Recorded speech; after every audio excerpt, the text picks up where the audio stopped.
전라도 남원의 한 고을에 양생이란 사내가 있었다. 그는 부모를 일찍이 여의고 장가도 가지 못한 채 만복사 동쪽 방에 혼자 머물고 있었다. 그 방 바깥에는 배나무 한 그루가 서 있었다. 바야흐로 봄 무르익어 배꽃이 활짝 피니 마치 붉은 구슬나무에 은이 가득 매달려 있는 것 같았다. 양생은 달이 밝으면 언제나 배나무 아래를 거닐면서 낭랑한 목소리로 시를 읊곤 했다. 양생이 시를 다 읽자 허공에서 호련 낯선 목소리가 들려왔다. 좋은 배필을 얻고자 하는 마음이 간절하다면 어찌 이루어지지 않는다고 근심만 하리요. 양생은 그 소리를 듣고 마음이 설레었다. 이튿날 3월 20나흘이었다. 고을 사람들이 만복사로 가서 등불을 켜고 복을 비는 날이다. 청춘 남녀가 함께 몰려들어 각기 제 소원을 빌었다. 해가 저물어 저녁 예불이 끝나자 사람들은 서둘러 자기 집으로 돌아갔다. 양생은 그 틈을 타 소매 속에 젖포를 넣고 불상 앞에 섰다. 그리고 젖포를 던지기 전에 소원을 빌었다. 제가 오늘 부처님과 함께 젖포놀이를 하려고 합니다. 만약 제가 진다면 법원을 열어 불공을 드리겠습니다. 그러나 만약 부처님께서 지신다면 아름다운 여인을 구해주시어 제 소원을 이루어 주십시오. 소원을 다 빌고 나서 젖포를 던진 결과 양생이 이겼다. 양생은 곧 부처 앞에 무릎을 꿇고 말했다. 인연은 이미 정해졌습니다. 저버리지 마시기를 바랍니다. 양생은 불상 밑에 숨어서 배필이 나타나기를 기다렸다. 잠시 후 머리를 두 갈래로 갈라 늘어뜨린 어여쁜 아가씨가 나타났는데 나이는 16살 정도 되어 보였으며 깨끗한 옷차림을 하고 있었다. 그 자태가 마치 하늘나라의 선녀와 같았으며 볼수록 몸가짐이 단정하고 조심스러웠다.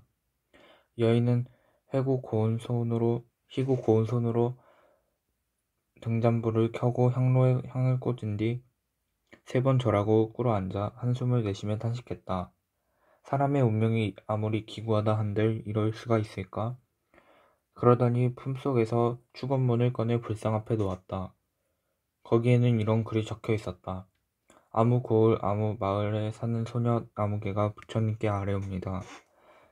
지난번 변방의 방어가 무너져 왜구가 쳐들어왔을 때 눈앞에 창이 비오듯 난무하고 1년 내내 봉화가 피어올랐습니다. 외적이 마을에 불을 지르고 다니며 사람들을 잡아가니 제 가족도 도망치고 하인들도 사방으로 뿔뿔이 흩어졌습니다. 소녀는 버들처럼 몸이 약해 피난을 가지 못했지만 규방 깊숙이 숨어 끝내 절정을 지키고 난리의 화를 피했습니다. 본님께서는 여자로서의 절개를 지켰다고 해 한적한 시골에서 혼자 살게 해주셨습니다. 그것도 이제 3년. 저는 가을 달밤이나 꽃 피는 봄날을 아픈 마음으로 외롭게 살면서 할 일 없는 나날을 보내왔습니다. 처녀로서 깊은 골에 떨어져 사는 인생을 한탄했고 홀로 밤을 지새우며 짝 잃은 새의 외로운 춤을 슬퍼했습니다. 이렇듯 세월이 가니 이제 혼마저 나가버리고 긴긴 여름날과 겨울밤에는 간담이 찢어지고 창자마저 끊어질 듯 아픕니다. 자비하신 부처님께 비오니 불쌍한 이 몸을 굽어 살피시옵소서. 인생은 태어나기 전부터 정해져 있으며 그 업보는 피할 수 없다고 했습니다.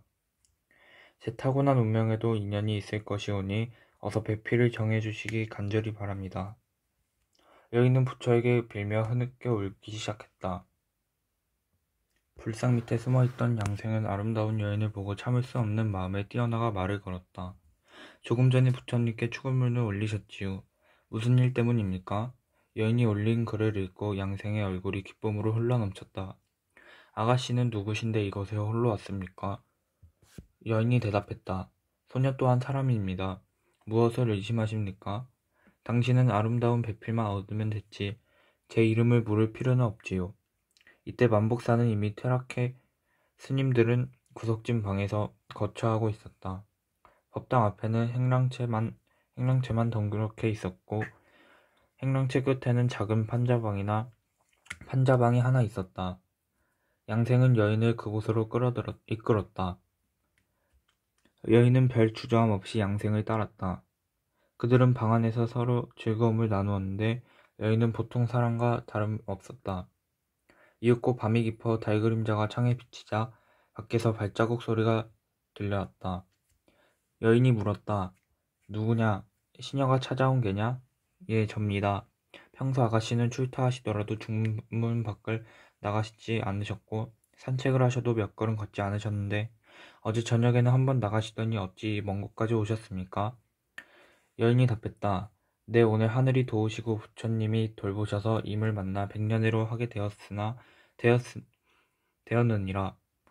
비록 부모님 허락 없이 혼인하는 것은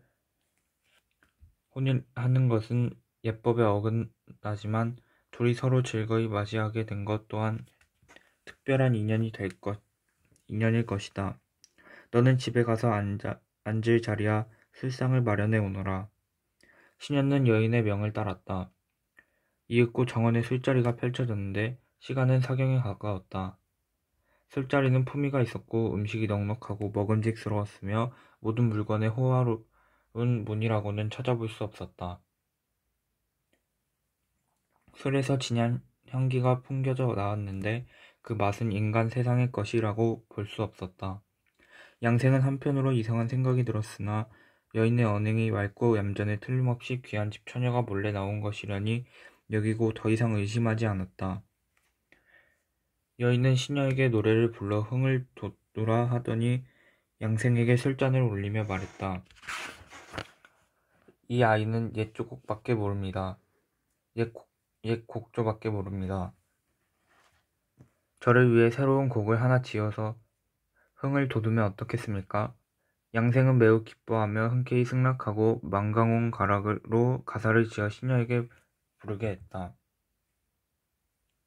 시녀의 노래가 끝나자 여인은 수심에 잠겨 말했다. 일찍이 복례도에서 만나자는 약속은 어겼지만 오늘 소상에서 옛 낭군을 다시 보게 되었으니 어찌 하늘이 준 행운이 아니겠습니까?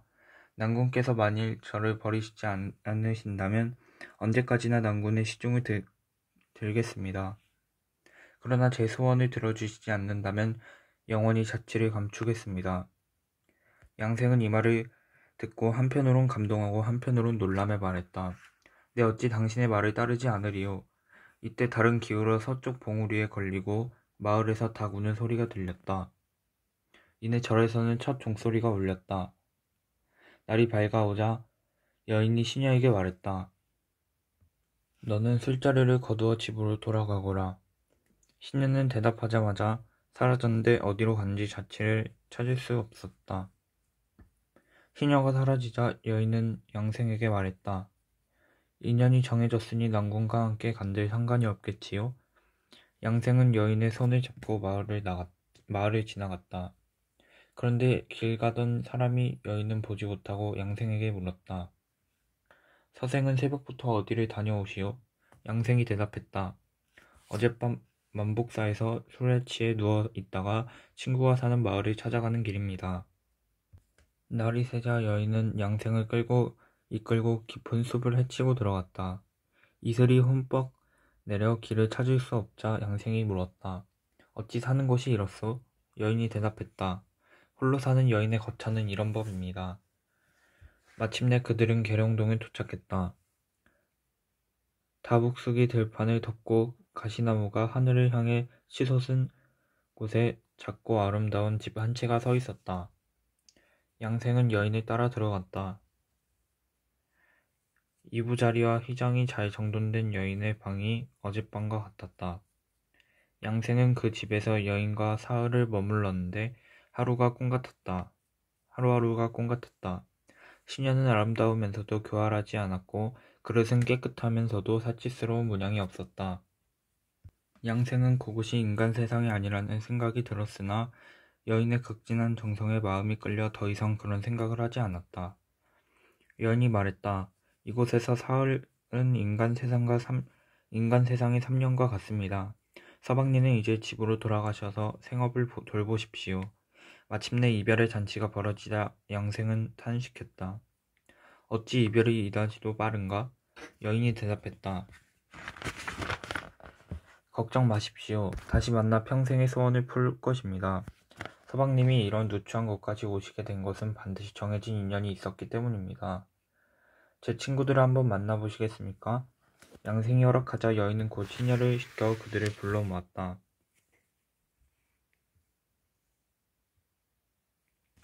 모인 사람은 정씨, 오씨, 김씨, 유씨 등 네 여인이었다. 모두 지체 높은 귀족의 딸들로 여인과 한 마을에 사는 친척 처녀들이었다. 하나같이 온화한 성품의 자태는 아름다웠으며 총명하고 시문의 능통에 시를 지어 즐기며 놀았다. 마침내 잔치가 끝나고 이별의 시간이 다가왔다. 여인은 은주발 하나를 꺼내 양생에게 주며 말했다. 내일 보련사에서 부모님이 제게 음식을 내려주시기로 했습니다. 만약 저를 버리지 않으실 거라면 보련사로 가는 길에서 부모님을 기다리고 계시다가 함께 절로 가셔서 제 부모님께 인사를 드려주십시오. 좋소. 이튿날 양생은 여인이 말한 대로 은주발을 들고 보련사 가는 길에서 여인의 부모님을 기다렸다. 이윽고 어떤 지체 높은 집안에서 딸의 대상을 치르기 위해 수레와 말을 줄줄이 이끌고 보련사로 가고 있었다. 이때 은주발을 든 길가에 양생을 본 종이 주인에게 말했다. 아가씨 장례 때 함께 묻었던 그릇을 어떤 이가 가지고 있습니다. 그게 무슨 말이냐? 저 서생이가 가지고 있는 은주발을 보십시오. 주인은 말을 몰아 양생에게로 다가갔다. 은주발을 가지고 있는 연유를 물었다. 양생은 전날 여인과 약속한 바를 그대로 이야기해 주었다.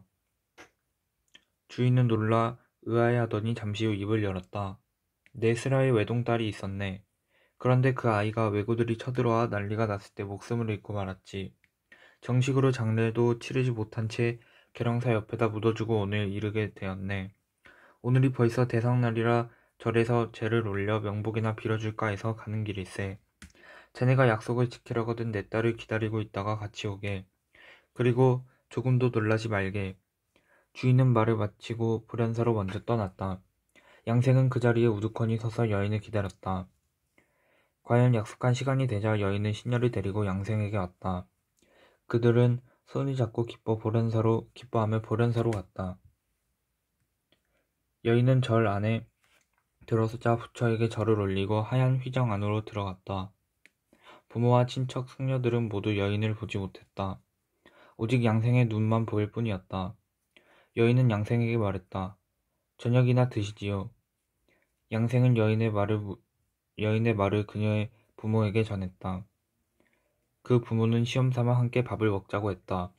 오직 수저가 그릇에 부딪히는 소리만 들렸는데 인간이 먹는 소리와 다를 바가 없었다. 여인의 부모는 이에 탄식해 맞이하더니 양생에게 장막 옆에서 여인과 함께 자도록 권했다. 밤중에 양생과 여인의 이야기 소리가 들렸지만 사람들이 가만히 엿들으려고 하면 곧 그쳤다. 여인이 양생에게 말했다. 제가 처녀로서의 법도를 어겼다는 것은 잘 알고 있습니다. 어릴 때 시경과 서경을 읽었으므로 예의에 대해서는 조금이나마 알고 있습니다. 그러나 다북 속이 우거진 깊은 골에 너무 오랫동안 묻혀 버림받은 몸이 되고 보니 사랑의 욕구가 피어올라 걷잡을 수 없게 된 것입니다. 지난벌 절에 가서 부처님께 향불을 올리고 방명한 인생을 탄식했더니 뜻밖에도 3세의 인연을 만나게 되었습니다. 검소한 아내로서 서방님을 받들고 평생 절기를 지키며 술을 빚고 옷을 꿰매며 지 어미의 도리를 다하려 했습니다. 그러나 한스럽게도 업보를 피할 수 없어 즐거움을 다하지도 못한 채 저승으로 가야만 합니다. 이제는 떠나야 할 때입니다. 구름과 비는 해 뜨는 곳에서 사라지듯 까마귀와 까치들이 은하에서 흩어져 견우직녀가 헤어지듯 이제는 헤어져야 하니 훗날 다시 만날 것을 기약할 수 없습니다.